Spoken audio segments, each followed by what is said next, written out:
A lot of NFL I want to get into. Super Bowl coming up right here on 97.3 ESPN. A lot to kind of dissect on this game that I'm actually kind of interested in this game. The Falcons thing, they're not the sexiest team. They're not the, I don't know. They don't excite me all that much, but Brady excites me. Watching Brady Belichick, because you're watching the best that ever played and coached, in my opinion anyway. These are the two best.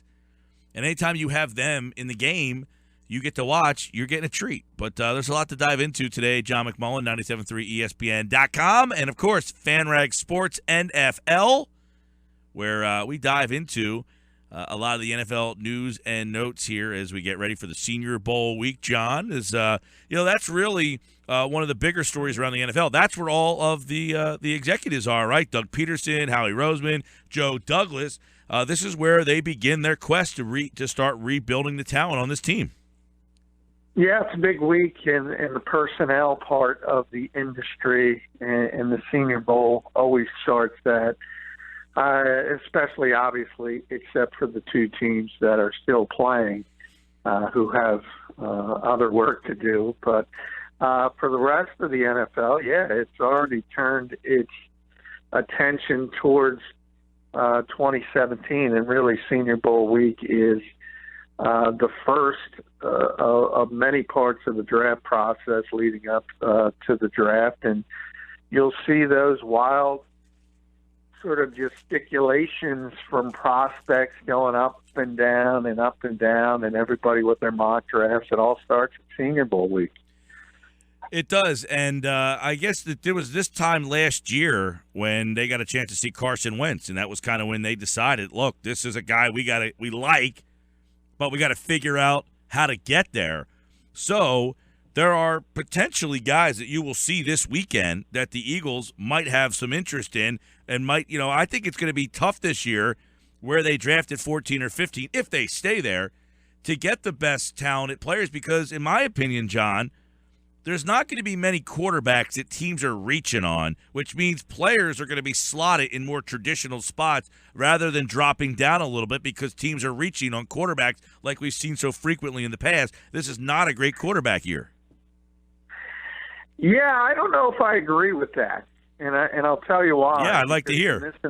I'd like to see how many quarterbacks you think are even first-round worthy.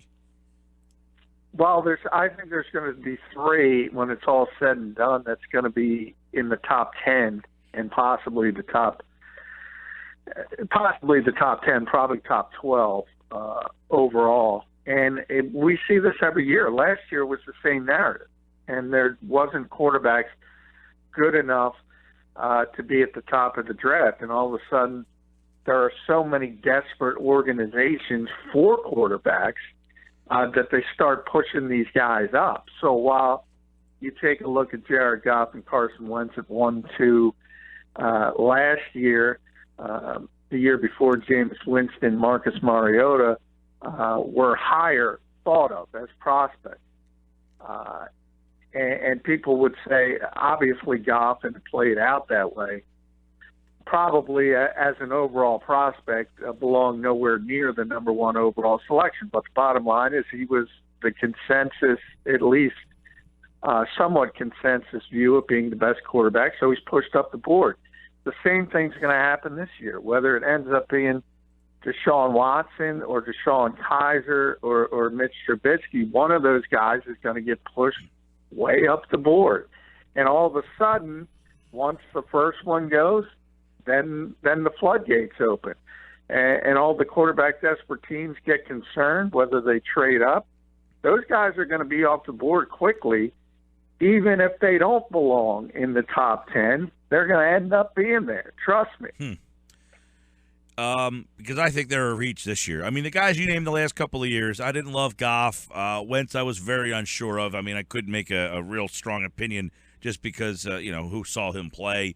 The year before, Mariota was, the craze around here. That was just, it was bizarre, bonkers that his name was coming up in every way you turned. Winston, he was seemed like a superior talent. Do any of these guys even rank with the four guys that I just threw out there? Oh, yeah, and that's what I'm saying. You'll have to wait, obviously, to the combine, the pro days, and they'll have to go through the due diligence as far as seeing the skill set. But I think, especially to me, Kaiser's the best because he's got the most size, and he projects to me to be the best at the next level. But yeah, I think all three are going to be favorably compared to Goff, Wentz, and Mariota of the three that you just mentioned. I think of the last two drafts, really the only one that would have been a top 5 selection, no matter what, any year, would be Jameis Winston. But quarterbacks get pushed up the board. They always do.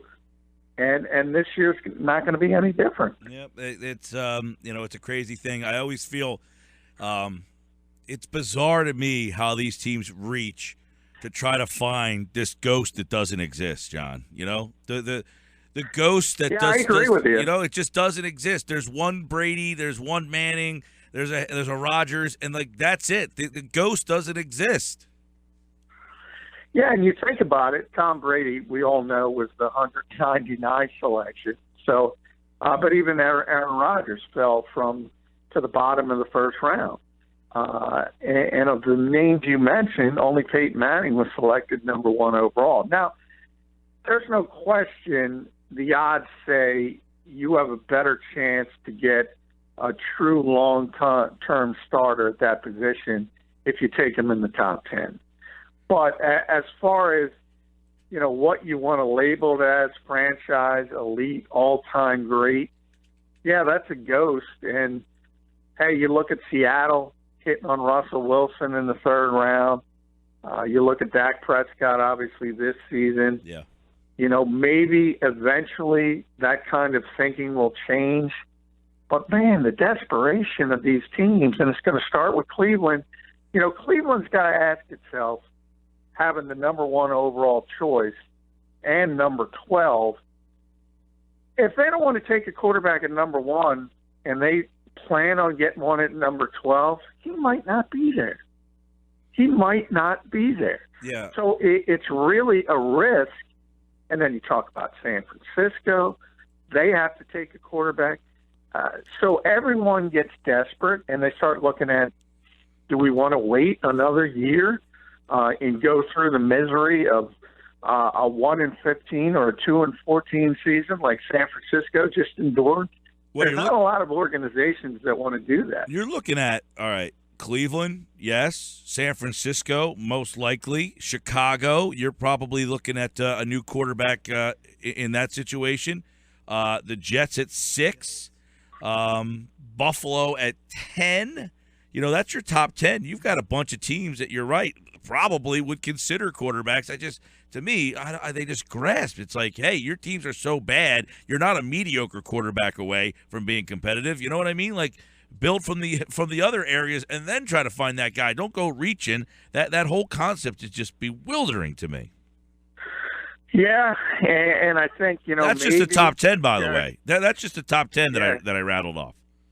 Exactly. And that's what I said before. When you look at it, there's no doubt in my mind those 3 guys, unless they completely fall apart over the next couple months at their pro days, or if they decide to throw at the combine, they're going to be top 10 picks, all 3 of them. Because of what you just said. Yeah. The desperation of those particular teams. They're just, you talk about Chicago, and there's no question they're getting a new quarterback. The Jets, they're not going to okay, so let's stop right there then. If the Bears are getting a new quarterback, what's that mean for Cutler? Is he starting someplace different next year? I would think so. Yeah, he's definitely out of Chicago. I mean, they've made that abundantly clear.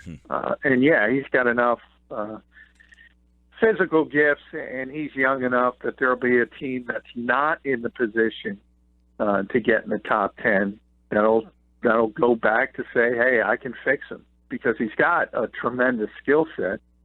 And you have this mentality with coaches in this league that, yeah, he may have failed there, but he may have failed here, but if I get him, I can fix him. I don't necessarily agree with that, but certainly I would expect Jay Cutler to be a starter in this league. somewhere next season, but it's not going to be Chicago. Okay. So you think Cutler's starting somewhere next year, not Chicago. What about Ryan Fitzpatrick? No, I mean, Ryan, if he wants to continue, it would be as a backup somewhere. His year was so disastrous, and he doesn't have that skill set to fall back on. He doesn't have the wow arm strength that Cutler does, or even the tremendous functional mobility that Cutler does. So he had that career year 2 years ago. But last year was such a disaster. He's going to have to go somewhere as a backup, and then maybe through injury or something of that nature, he'll get another chance, but certainly not from square one. Okay. How about Tyrod Taylor? Well, now that you have the regime change in Buffalo, they could revisit that situation because people talk about his contract, and the difference is they basically have to make a decision early in the free agency process. If they re-up Tyrod Taylor, it's basically a team option. They would owe him essentially $30 million guaranteed over the next 2 seasons. Now that sounds like a huge number, but it's not to be a starting quarterback in this league. $15 million a year is a bargain for, say, what Taylor was able to put up 2 seasons ago. So I think they're going to revisit that, look at it long and hard. Would they like to improve? Certainly. But locking up a guy like that for 2 seasons at $15 million, as I said, is not the worst thing in the world. So I could see them staying the course or moving on. It just depends. But what was probably 80-20 moving on a couple weeks ago is now probably in the 50-50 range. I think this team's maybe the most intriguing question at quarterback next year. Is Carson Palmer the starting quarterback in Arizona? Yeah, that's a good one because obviously he's aging. He's coming off a bad season. There's a lot of uncertainty in Arizona as a whole, and part of it stems from Bruce Arians right at the top and his health issues. There was some concerns that he would walk away, sort of like Gary Kubiak did in Denver.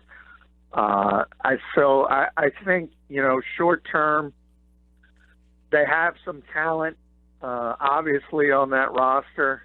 And the last thing you want to do with a veteran team is reboot with a young quarterback, because they could be one of those organizations ready to have a quick bounce back and maybe a short window to be a contender. So I think he will be back. And I think they're looking at it very short term because they don't know how long the coach is going to be there also. John McMullen's with us looking at the quarterback situations in the NFL as we kind of look at the draft and how many quarterbacks are really first-round picks in this draft, and then, the quarterback situations for each team moving forward. How about Denver? You got Simeon and Paxton Lynch. Do you think one of those two start, or is there a veteran that comes in there? Well, I know a lot of the players have already started to stump for Tony Romo because that's the one team where you would look at to say if they had really solid quarterback play, they would be a legitimate Super Bowl contender. On the other hand, John Elway likes Paxton Lynch, and he wants him to be the long-term answer. So they're kind of straddling the fence as far as is he going to be ready to step up in year 2? And if he's not, are you going to put the Band-Aid on? And the Band-Aid is probably going to be Tony Romo if they can work something out. I think the Broncos are so close that if, say, Tony Romo was there and healthy, and that's a big if because guy hasn't played since Thanksgiving of 2015. I think a lot of people don't realize that. They would have probably been in the Super Bowl mix. So I don't know if John Elway would be doing justice to that locker room by trying to go through another season with Paxton Lynch or Trevor Siemian for that matter. That's a tough sell. If I were them, I would go for the veteran and try. And if it doesn't work out, you have two young quarterbacks as backups who are under obviously their rookie deals, and still you could work it under the salary cap that way. So I would try to seize the moment if I'm Denver. I think there's one more team that has intrigue, and that's Houston. Obviously, the Osweiler thing's a mess with the contract there, but do you think they figure out a way to get somebody else in there, or do they have to go one more year with an Osweiler-Savage combo? I think they do have to go one more year because they would take a huge hit, and you can't pay a backup quarterback $18 million a year and bring in another significant salary quarterback, say like Tony Romo. So they'd love to. Certainly Bill O'Brien would love it because he doesn't want any part of Brock Osweiler, but they can't get out of it from a salary cap standpoint until 2018 without taking a really, really big hit. So I think they're going to swallow their medicine and try to get through one more year with Osweiler Savage or Savage Osweiler, and then get out of the Brock Osweiler business. That doesn't sound like a fun year for Texans fans. Talking with John McMullen. The other draft kind of related question would be running back. With the success of Ezekiel Elliott, does that enter more running backs into the first round this year? Not necessarily. I mean, there's going to be, obviously, Cook and Fournette are going to be first-round picks, and some people might put two and two together and say because of his success, people are changing their mentality on running backs. But I don't think that's true as a whole. I just think they're really, really top-tier prospects, much like Todd Gurley was the year before. He was also a first-round pick. So when you're that good and when you're that thought of, they'll take you in the first round.